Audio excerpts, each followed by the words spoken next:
then they just patched it and added on, skipped, it's like an old municipal stadium.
Thumbs up.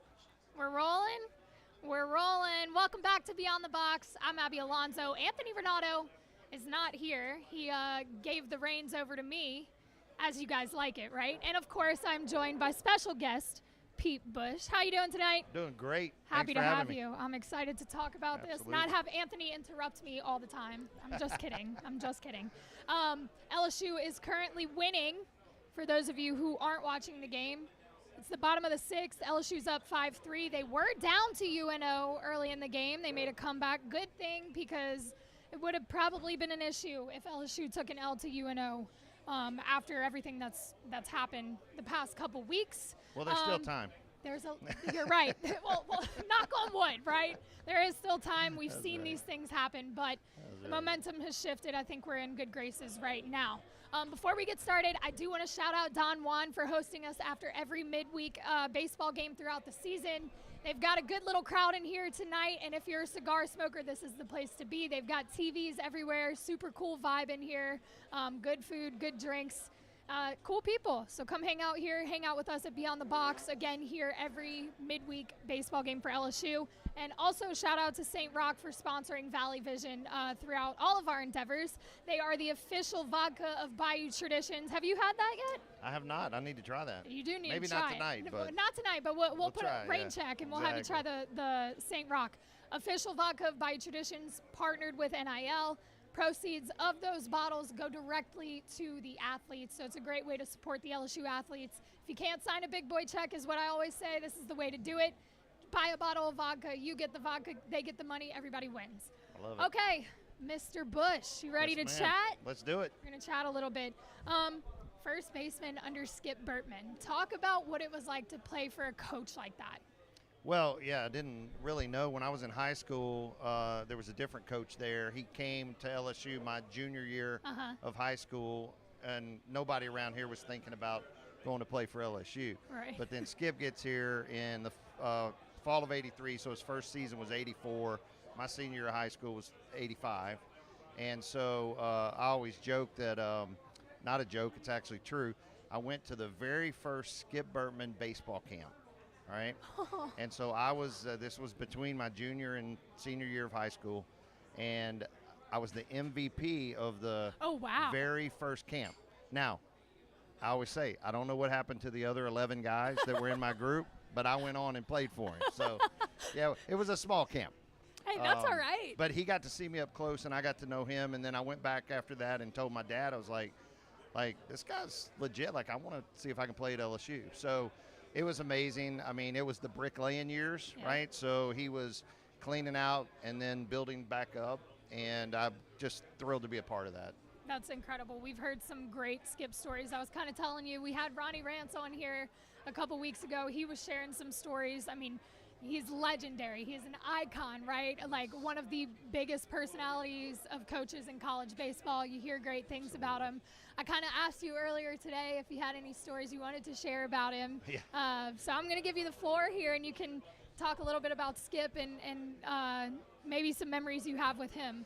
Well, look, at this stage of the game, I mean, been out of baseball 30, 40 years. I don't even know anymore, almost 40 years. And the truth of it is that the things that I learned from him about being a good person and working hard and setting goals and being a good teammate and building great teams, all those things are the most meaningful now. You look back on the baseball part, competing, having a group of people compete for something in common. You're trying to win this thing. We didn't never win the national championship, but 3 of my 4 years we did go to Omaha. That was those first 3 teams. And so, you know, you're in the trenches with your guys, the feeling of striving and winning. And we did. We won 50-plus games. You know, my senior year, junior year was an off year, 50-plus games as a freshman and 49, I think, won a bunch of games. Wow, yeah. Right? So great chapter to be at LSU and to learn from this guy who was not so much, you know, not everybody knows the baseball side, legendary mind. Right. He was a step ahead of everybody as far as how he was thinking about the game. But just the how he taught each person to motivate themselves and to pull out of the talent out of themselves was I think the special gift that he had. If you had to name or think about one lesson, the biggest lesson that you've learned from him, what would it be? Well, it's ironic because I write this. I have a black journal that I keep all my notes in every year, and as soon as I open it up, I get it from Barnes & Noble. I open it up, I put my name and address in case I lose it. You know, gets back to me. And then on the following page, the very first thing I write every year is, if it is to be, it is up to me. And that's that code of personal responsibility that he taught me in the fall of 1985 that I heard repeated over and over and over again. And I would say that'd be number one, and then number 2 would be the visualization. Everybody's heard of that. Whatever you vividly imagine, ardently desire, sincerely believe, and enthusiastically act upon must come to pass. Those 2 things are written first and second in my journal every year, and it's no accident. He got in there a long time ago, and those are not baseball things, but they're very much achievement things, life things, and I think they're the 2 biggest things that I learned from him outside. I mean, I could go on and list 20 others. Be a great teammate, put your team before yourself. Yep. Those kind of things have all stuck with me through the years. I think, you hear so many funny stories about Skip and his personality and, the genius that he was in baseball. But over and over again, with the amount of people that I've talked to who have played under him, who just know him personally, the person that he was and the influence that he had on his players and just people in his life, it's inspiring to hear that kind of stuff. And that's like a common theme. Like, yeah. I've heard so many great life advice pieces that came out of Skip Bertman's mouth. So, well, he was difficult to play for. Really? I mean, he became more grandfatherly, and like these days when we're around him, I mean, we're all older, and he's like the loving grandfather, right? But he was very, very hard to play for. He's very demanding, compared to what I think later chapters of his teams and then the teams now experience relationship-wise with the coach. But there was a little fear there. There was like, man, you got to walk the line around this guy, right, because he's so intense about winning, and he made that known to us. So, you always walk a little bit on eggshells, but we always had a lot of fun too. So you just kind of touched on it, the difference in college baseball from when you played, from when Skip was coaching to kind of now, what we're seeing now. Can you talk about what you think or how you think college baseball has transitioned and how it's changed over the years? Well, I think the changes in the last couple of years are probably as dramatic as we've seen, and the transfer portal is part of that, and the NIL is part of that. It's a whole new game. I mean, you heard Saban's interview when he was retiring. I mean, it's a big part of it. It's like the cheese has really moved, and people are, trying to figure it out. I think another big thing that evolved over time, this certainly is not brand new, but the way youth baseball has morphed to travel ball teams and weekend tournaments and all those things. Yep. Like, we grew up playing with our buddies, and you would play with your high school team, and then that pretty much all those guys would play together in the summer. And then if you were really good enough, you'd go on and play in some national tournaments and things. There were all-star teams, and there were all those things, but you pretty much played with your guys, right? And I think it's a bigger challenge nowadays that now when you get to college, people are coming from all over the place. But I will say that even when you got to college, you couldn't transfer out without giving up a year or waiting a year, right? So that kept people in their seats. It kept them patient, like, I'm going to wait my turn to play. I can't imagine the challenge of recruiting and coaching around the idea. And I think we're seeing some of that with Jay's team. It's like he's got to get some guys some at-bats so they don't transfer out, and he can keep them there. We saw Kim Mulkey lose some people. Same thing. It's just a different environment. I can't imagine what it's like to have to coach and recruit under that. For sure. The transfer portal is a double-edged sword, right? You can lock in guys who can be an asset to your team, but then you got to worry about keeping them, and you got to worry about, okay, if I'm not giving them enough playing time, they're going to leave and go somewhere else that they feel like is best for their personal career. Or you run into an instance where you're bringing in, I mean, we hit the transfer portal hard. Oh, yeah. Across the board, not even in just baseball, but women's basketball, like you said, football, we're going to have to this year, especially on defense. But you run into the problem of trying to find a chemistry. And I keep going back to women's basketball, but it's because we just saw their season in entirety where they were struggling to find a chemistry and a flow with everybody coming out of the transfer portal. And especially early. And it was a little bit brutal. And I think you're kind of seeing a little bit of that in baseball. I think so. Now, Jay's got his hands full. And we kind of talked a little bit before the show about he's under stress. And, people are calling for answers from him and are concerned about his coaching decisions. And I do want to ask you about some of them and just your takes on a couple things that fans are wondering why he's making these decisions. But can you weigh in on or empathize with where he is as a coach that just came off of a national championship with Dylan Cruz and Paul Skeens, and then having to rebuild a team and live up to those standards in his third year? Yeah, you're good. In his third year as an LSU baseball coach. Yeah, sure. Well, I think for one thing, I think you realize this year emphasizes how special that team was last year. Yeah. I mean, top to bottom, the lineup. I mean, there were no holes in that lineup, and he had extra guys on the bench, to fill in when those guys weren't playing well or whatever. This year, they're a little younger, a little less experienced in certain positions. Yep. I think this is the type of year where you have to earn your keep when the ball doesn't bounce your way, because again, baseball, you got to have good fortune too. The players win the games, but the ball's got to bounce the right way as well. And I think we've seen some late inning situations where mid to late innings where the ball didn't bounce our way. It's like you can see the angst on his face. Yeah. Right. And those balls were bouncing for us last year, and we had great players. Right. And so I think the test of a coach is when the wind's at your face and the conditions aren't rosy for you to win every game. You got a lot more to figure out, and I think he's been toying with the right lineups, the right pitching rotation, and the players actually have to step up and grab it. That's it. Right. So you put somebody in the lineup, they got to get the hits. You put somebody in the mound, they got to get the guys out. The coach can't do that, right? So all he can do is try to mix in what he has to work with. And trust me, he knows these players way better than you or I or anybody listening to this. Of course. He sees them every day. He knows all their habits and nuances and their work ethic and everything else. And, then it's a game. You roll it out there and you hope for the best.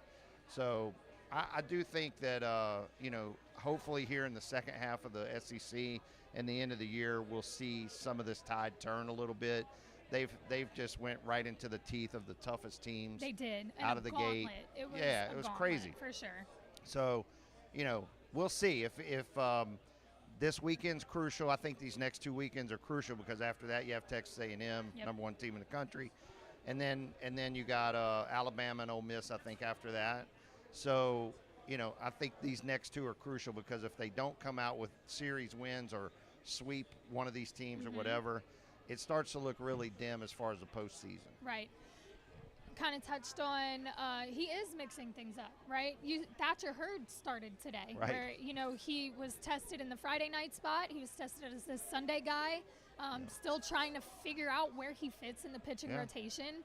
Today, didn't have the best outing. You come in the first inning and you give up a two-run bomb, but Jay Johnson has mixed things up so much that I think it's caused questioning, but what else is he to do when you're giving players opportunities to step up and they're not necessarily taking advantage of that, or it's just not falling their way kind of thing. So you can't really blame him for putting Jared Jones at the top of the lineup sometimes. Right. I mean, he's in the 4-hole tonight, but when he put him in one, he was hitting bombs and doing well for that. So you kind of mix it up. I do want to ask about the pitching rotation, what you think about the weekend, kind of what he's got going on right now. Look, Thatcher Hurd is supposed to be a guy this year, and he hasn't gotten there. I don't know why.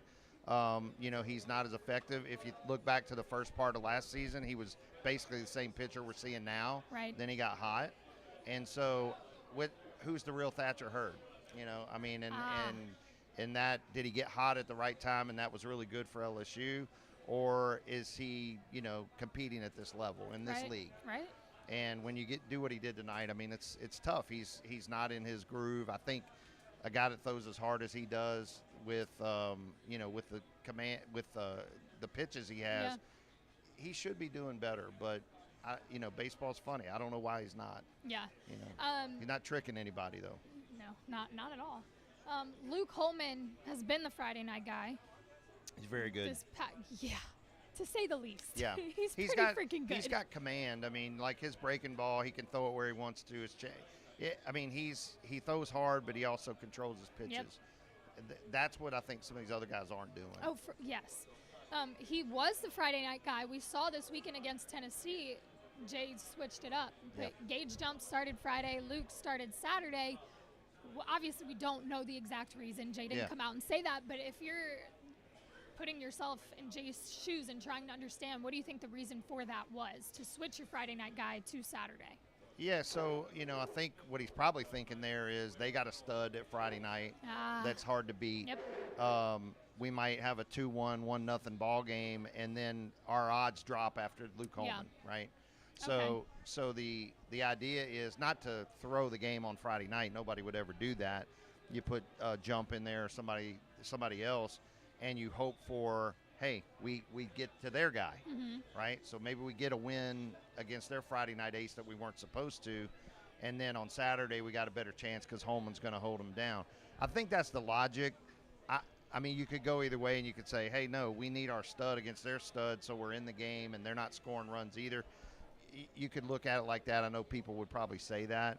But, again, I think Jay playing some different odds and just saying, well, look, odds are we need to come out of this series with a win. It didn't happen, by the way. But can we put some odds in our favor to try to win the game? And I think that's what that was, or the series, and I think that's what that was. Switching over to the offensive side of things, this is a very different offense than we're used to. Yeah.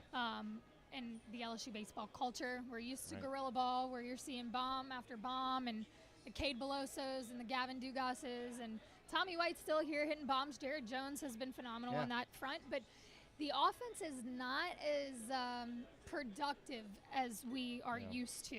Yeah.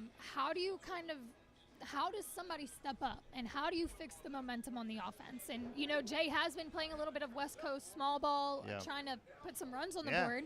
That's what you kind of have to do when you don't have tanks going off every game. Right. But how do you get that momentum up? How do you get this offense rolling? You got to play to the what you have available to you, the tools you Absolutely. have.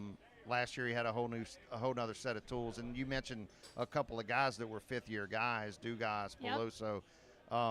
Those are veteran dudes that you get. Travinsky this year. You got Milazzo. I mean, you think about some of the veterans they have. The three of them are catchers. Yeah. Right, fighting over the same position and trying. And really, Jones is a catcher. Yep. That you got to put at first base. How do you do it? I think I see a lot of big swings and misses. Again, what is your approach at the plate? What is your plan when you go up there? Hitting behind guys, moving the ball over. Yeah. Not everybody's going to hit the homer. Right. Get on for the studs. Tommy White led the world in RBIs last year. Yeah. And this year he's got 30 or something like that. He had 103 last year. Probably not going to get 103 this year, but you got to get on for those types of guys. And I think him messing with the lineup the way he has is, I think, his effort to try to figure out. Is it Malam that can get on that we can knock in? Is it one of these other guys? And the truth of it is, I think you got some guys that are really going in there over swinging. Yeah. I see guys swinging and missing, breaking balls by 2 feet. At some point, you got to go put the ball in play, move the runners over, go station to station if you have to, and then let the big guys hit the homers. Right. I just recalling in this game, they replayed. Travinsky did exactly what you just said. It was a huge swing. Had he gotten a hold of it, it would have gone. But it was a breaking ball, and it wasn't even close. Yeah. So I think the approach at the plate, everybody's trying to be a hero, trying to hit bombs, because what we've seen is there's not too much base running, and there's not too many, dropping in a spot, get somebody on base, move people over, piecing it together. Yeah. It's more small ball, bombs, and that's about it. Right. I guess approach at the plate is a little bit.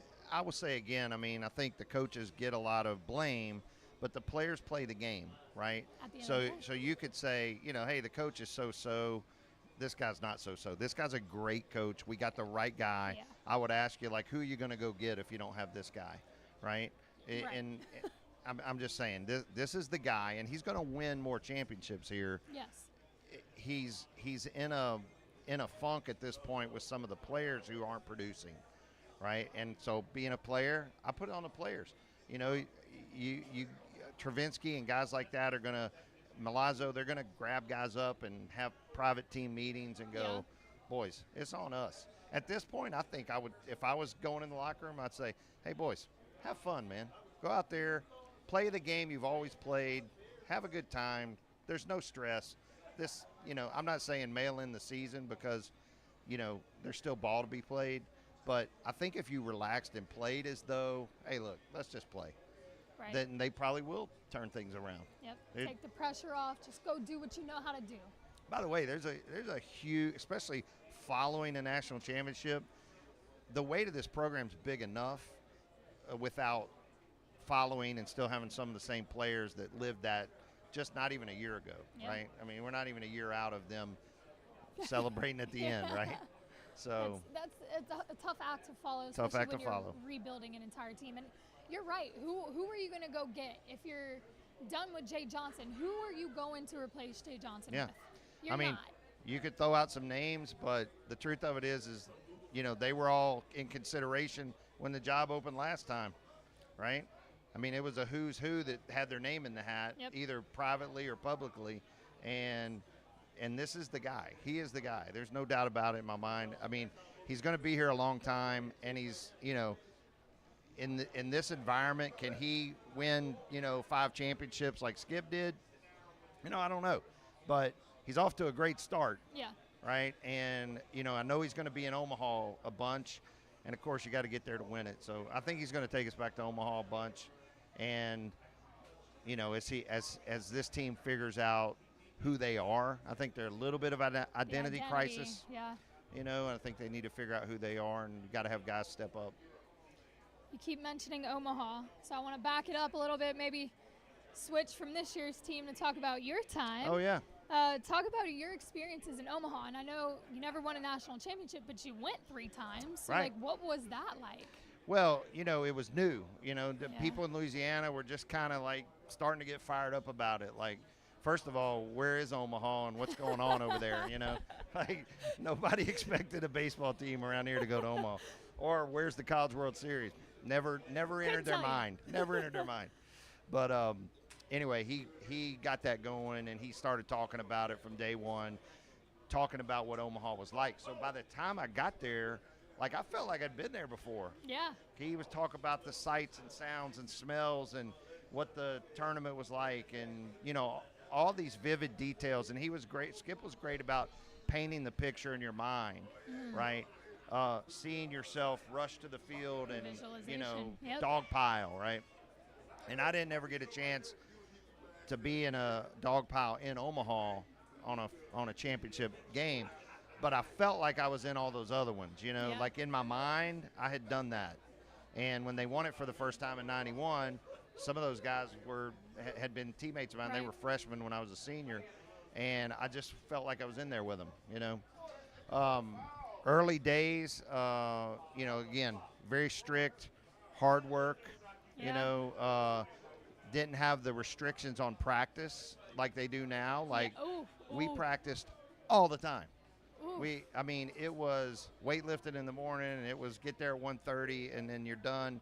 You barely got time to study, And you didn't have rules to reel it no restrictions on the amount of hours you can practice. And I would tell you, I think we outworked everybody. in. For sure. And that paid off.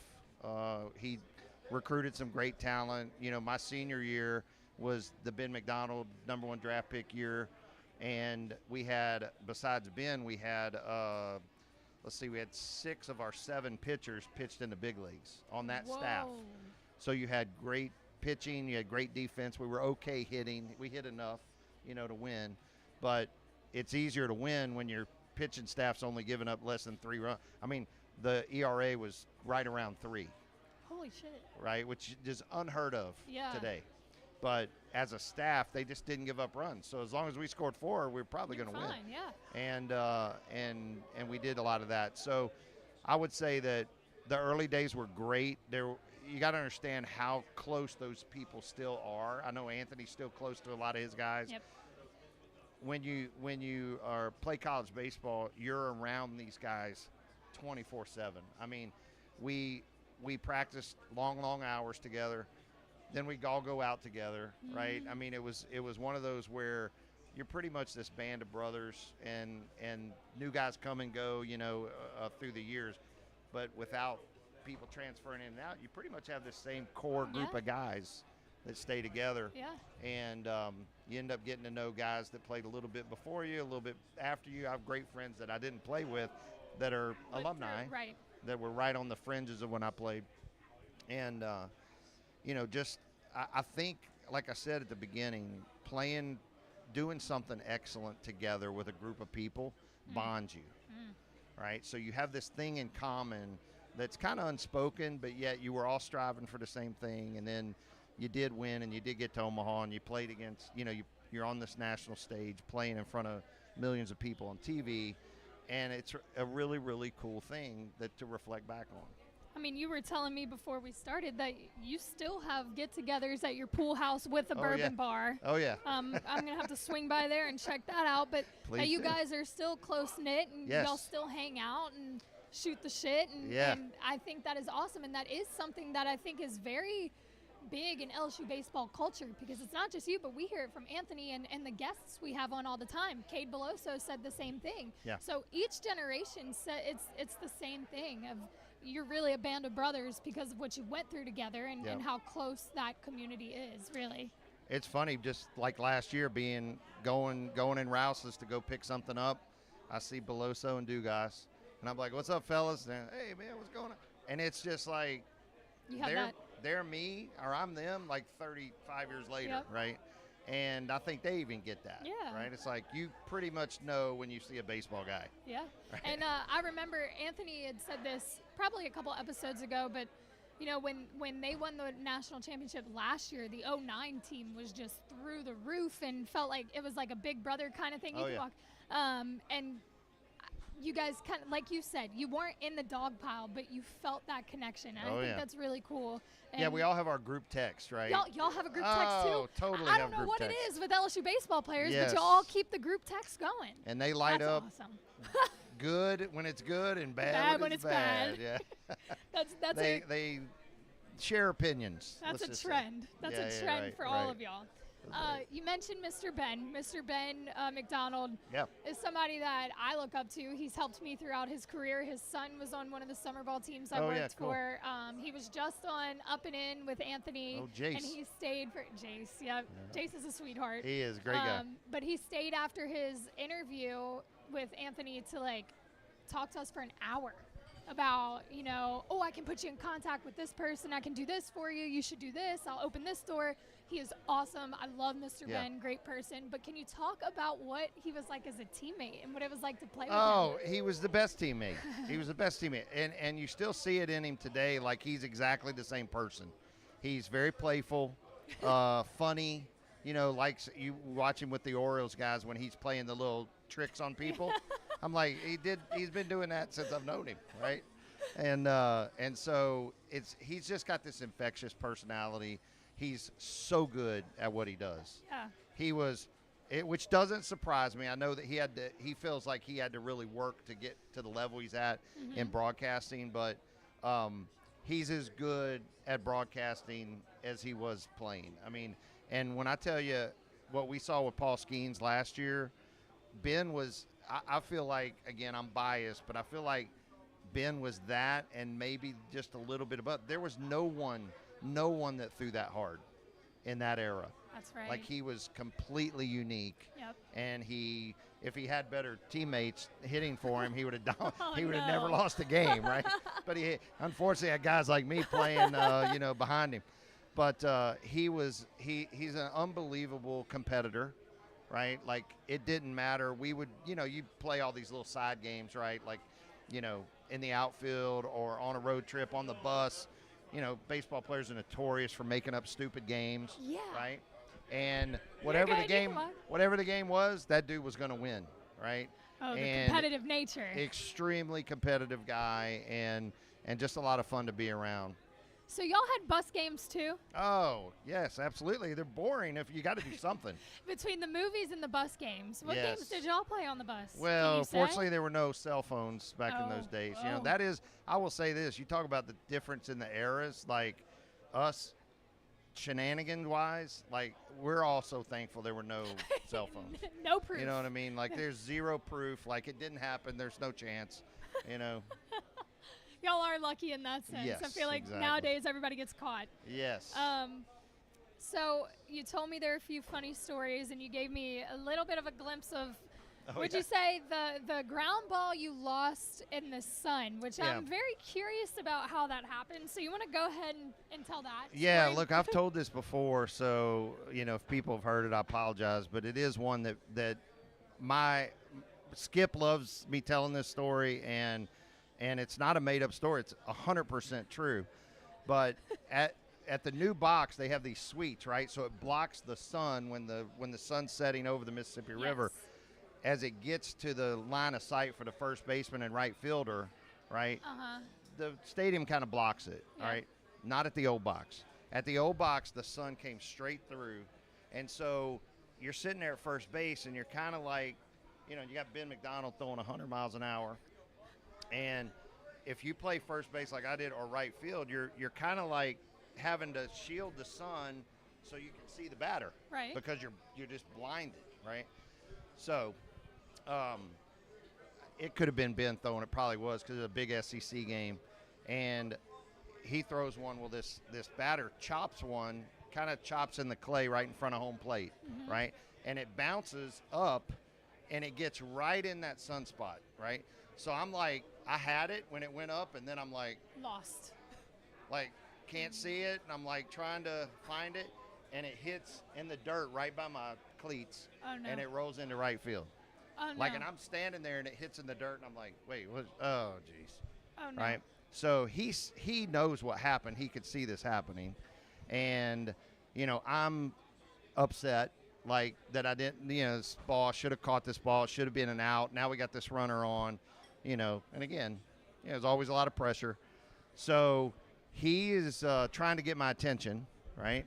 And there's when you tell a first baseman to play behind the runner, you go like this. Okay. And that's halfway. Play halfway. Don't hold him on to the base like this. Play behind him. Okay. All right. So you can cover more ground. We're going to turn two, whatever. All right. So I'm playing halfway, but he's yelling at me. He says, "Bush, Bush." And of course I hear him, and I turn around, and I'm thinking he's like yelling at me. I turn around and go, "I lost it in the sun." Right? Like I snap. And he goes, "Ooh, ooh." Halfway. So I turn around. We get the next guy out. I come in. And, of course, when I get into the dugout, some of the guys are laughing at me. And I'm like, "What are y'all laughing at?" He goes, "Dude, when you turned around, when you turned around, Skip turns to us and he says, 'How the hell do you lose a ground ball in the sun?'" So that's the ground ball in the sun. You can pass. Yeah. You can pass. It's hard to do, but I did it. That's incredible, first off. Second off, the impersonation. And I laugh at this every single time because for some reason, all of you baseball players are so great at impersonating your coaches. You and Ronnie Rance did perfectly for Skip. In fact, somebody in here just asked if you would do an impersonation of Skip. Oh, see. There it was. You got it. See, Bush, he lost the ground ball in the sun. And then Anthony does it for Maneri. For Maneri, I know. He's kind of he's got the high pitch. You're doing it right now. Yeah, I can't do Maneri because I went around it, but you end up having to listen to these people. Nonstop. I had 4 years of him, like when he would go to speak at the banks and the business people, Rotary and all that, he would practice his speeches on us. So I would hear all, his stories and stuff. He would practice them. You didn't know that was happening at the time, but that's what he was doing, right? And, so you had to listen to him so much, and Skip is kind of like we always said, he was like a cross between Fonzie, from Happy Days and like Bill Cosby. He was like, "Whoa, hey, ooh," and so everybody could imitate him because he was like a caricature. Yeah. In a lot of ways. Yeah. He's very easy to imitate because he's so expressive. Was there ever a time that he said something that you were just like, "I cannot believe he just said that"? I'm sure there were multiple times, but one that you can remember. Oh, my gosh. Well, remember I told you 3 of my 4 years we went to Omaha. Yep. All right. We don't talk much about that year, 88, when we didn't go to Omaha, but that was actually Ben McDonald's sophomore year. And that was the year he went to pitch in the Olympics, and Skip was the Olympic coach, was right after the 88 season. Well, our 88 season, I'm building up to this story, but basically we started off the 88 season ranked number 1 in the country, all right? Kind of sounds familiar to this, right? Like they were highly ranked coming in. Right. And I think we reeled off like 20 wins in a row. I think we were 20-0 or 20. I think we may have set the record at the time for like wins to start a season. And we're like, yeah, we're number 1. We're rolling, right? And then, we lost a one-run game here and a one-run game there. And we ended up losing. That year we lost 14 one-run games. It was brutal, right? Kind of what you're seeing. Like, you're in it, and then all of a sudden the ball bounces around. We get the bad luck. Well, Skip had a thing that he said to us that year, and it was after probably the 10th one-run loss, and he says he's going to kill me for saying this, but all of the guys, we still say this to each other, is he goes, guys, you're dipped in shit, right? And so that still lives on because he was basically saying, it's almost listening to him like, oh, well, maybe it's not our fault. We're just dipped in shit, right? Like, that's just bad baseball fortune, right? But that's one of the phrases that, again, no cell phones, no Twitter post of that, right. But, the one the guys remember from that year is we were pretty good, but we were dipped in it. Shit. I love it. Well, do you want to let everybody know what you're doing nowadays? And I guess kind of how your baseball career still kind of plays into what you're doing now. Yeah, well, thanks for asking that. So what I'm doing now is what I've been doing for a very long time. I'm in my 33rd year as a financial advisor. I'm CEO of Horizon Financial Group. Actually, still work with one of our guys, Jeff Rebele, that played shortstop here. He was the captain of the team, co-captain when I was a freshman. Stayed in touch with him. He became one of our clients, and then after he played in the big leagues 12 years, he retired and became a financial advisor, right? So we've done a lot of work with professional baseball over the years, had over 120 players as clients. We do a lot of other things. My brothers head up our retirement plan business. We work with a lot of business owners, physicians, attorneys, blah, blah, blah. The traditional wealth management business. But baseball has always been part of our business. And, over time as we grew and got busy doing other things, the business grew. Me personally got less interested in, running around and spring training and chasing 21-year-olds, right? But I think I told you this at the beginning. We have a young guy, Robert Burke, former baseball guy. His brother Jacob is playing in the White Sox organization. And he's really got that back going again, and we've re-kick-started that. Jeff Rebele has always worked with baseball guys in his wealth management practice, and we've had guys from, still to this day, big league managers, current players, retired players, on and on. And people think that's, a sexy part of our business. It's just unique to who we are. But we have a lot of expertise in a lot of other areas too, and 33 years now of doing the same thing, and I'm one of the few guys I know that kind of started that young and is still doing the same exact thing. A lot of guys change and do a lot of different things. I was going to say, you don't come by that too often anymore. Yeah, but I love it. I love helping people, and that stuck with me. What lessons did you learn in baseball that you've carried over to your professional career? Well, especially early on when you're building a business, you have to deal with failure a lot. And in baseball, as everybody knows, if you fail 70% of the time at the plate, you're still pretty good. Right. And fortunately, the odds are better in your favor in business if you're really, if you have chops and you doing your thing. But I would say that's the biggie, is that early on it's a tough business to get going and to attract a clientele and a following. Yeah. And part of that is you're young and you're inexperienced, and you got a lot to learn, right? And at the same time, you need business, you need clients. So anybody that's starting out in a business like that, whether it's insurance or financial or whatever, athletics in general will help you, because you know that you're playing this long game. You're not playing for like, oh, I didn't get any hits today, turn in my cleats, right? Yep. You're playing this long game, like it'll all work out as long as I don't quit. And that's the thing I've told my kids, is like, you can sum up, and my baseball career goes along with this as well. It ended when I left LSU, but up to that point, like, I guarantee you my freshman year I wanted to quit like 1,000 times. But I just showed up the next day and said, let's just do the next day. Keep showing up. And this business is a lot like that early on. It's kind of like, just show up tomorrow. And don't try to think too much. Just show up and do the thing. Yep. So the persistence, the at-bats will even out. things will end up in your favor if you're doing good work for people and you're honest and trustworthy and all that. I mean, we've been going for a minute, and I told you I wasn't going to keep you here all night. yeah, it's all right. So I'll round it out with one last question. What is, and it's a pretty basic question, but what is your favorite moment in your LSU baseball career? Favorite moment? Well, I would say that one's pretty easy. My senior year, we traveled to Texas A&M to play in the regional. Mm-hmm. Back then, they didn't do the regional, super regional Omaha. It was you had a six teams in a regional. Regional, right? And you had 8 of those, and they only had 48 teams. And then they expanded it later, but the winners of all those tournaments went to Omaha. Right. So those were the 8 teams.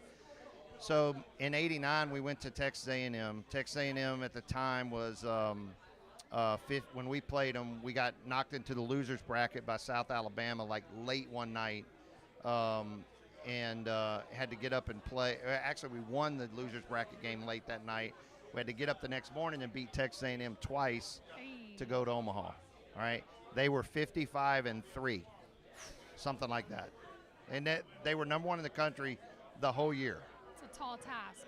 Yeah. So, and they were really good. They had big leaguers on that team and everything. But we had big league pitching. Right. We had Ben McDonald. We had, Russ Springer, Kurt Laskanik. We had Paul Bird and Chad Auger as freshmen. We had John O'Donohue. It's an incredible staff. We had Mark LaRosa. All those guys, 6 of the 7 pitched in the big leagues. Wow.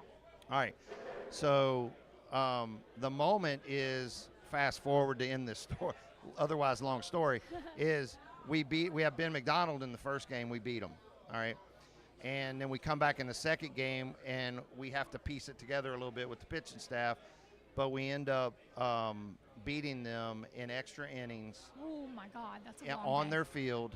Wow. It was a foregone conclusion that these guys were going to win the national championship. We beat them. We dogpile. And that really was our dogpile. Like, Omaha was kind of anticlimactic after that.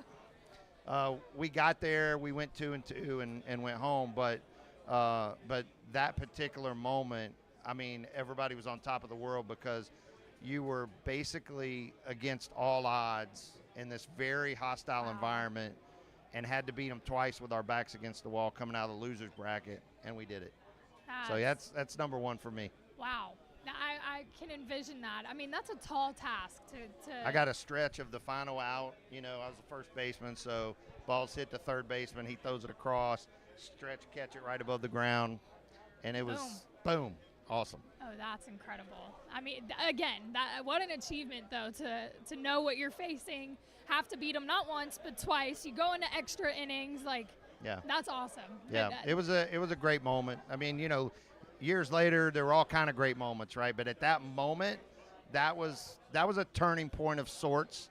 We didn't win the national championship, but it sort of set the stage. That was our 3rd trip to Omaha, and it was like LSU has been here 3 out of the last 4 years. Like, there's somebody. They went back the next year, and then the year after that, they won. They won the Natty. Yep. Wow.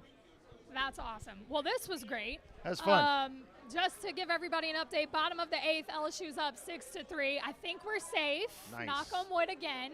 I like that. But I think they'll come out with a midweek dub, which is always nice. This was wonderful. We got some great content, some great stories, learned a little bit about Mr. Bush over here as well as Skip Burtman, Ben McDonald. Held it down without Anthony. So yeah. check Who needs that off Anthony? the list. Who needs Anthony? He might be watching right now. He's like, sorry, these buddy. mofos. But this was wonderful. Truly, thank you for coming to hang out Thank with us. you for having me. It was a I know lot it of fun. Last minute, I sent him a text last night. I'm like, hey, can you swing by? You did. You came through. Yeah, it was my great. wife's like, where are you going? Like, what's going on? Just going to a cigar bar on a Tuesday night. Exactly. That's all right. It was a lot of fun. I'm glad to have you. Glad you enjoyed it. One more shout out to St. Rock and to Don Juan's. We appreciate both of them as sponsors. We appreciate you guys for hanging out with us during these midweek games. We'll be back on Sunday. Anthony will be back. No worries. At Modesto, so make sure y'all look out for that. Come by Modesto or tune into the chat. Again, LSU looking like they're going to come out with a win. We appreciate y'all, and we will see y'all so soon.